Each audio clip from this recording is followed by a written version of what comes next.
Sardar Sahab, please. Please say a few words.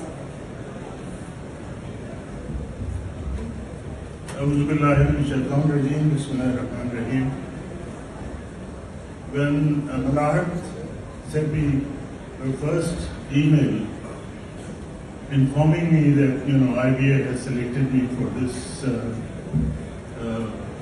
great award, I was really humbled and proud at the same time.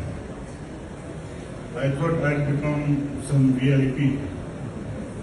So when today I was coming to this event from Defence Phase 1, my feeling of being VIP vanished when I reached the FTC bridge, because some other bigger VIP was going through Shara Faisal.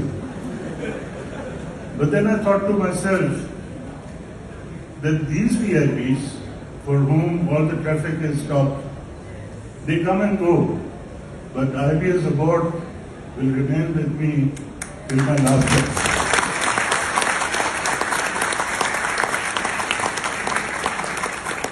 I'm really thankful to the IBA faculty, to all the board members, to the jury, and the people who probably have voted for me for this award.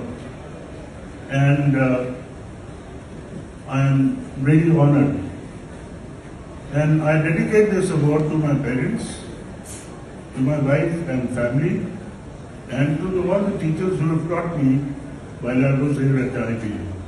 Mr. A.L. Spencer was a distinguished teacher. Dr. Hashmi, Mr. Mateen, Mr. Fazl Rahman, Fazl Ghani, and all those great teachers in Ayadeen, I recall, were so dedicated and so purposeful in trying to inculcate in us the professionalism that probably has helped us to become so successful. And IBA teaches one thing distinctly, is that they put you in a situation where you have to survive. They put so much pressure on you that when you go into the practical life, I don't I won't say anything about the 20 courses that we did in completing our MBA. But the pressure that we felt while completing that course has helped me in really working hard and achieving whatever Barbie tonight has achieved worldwide today. Thank you very much. Thank you everyone.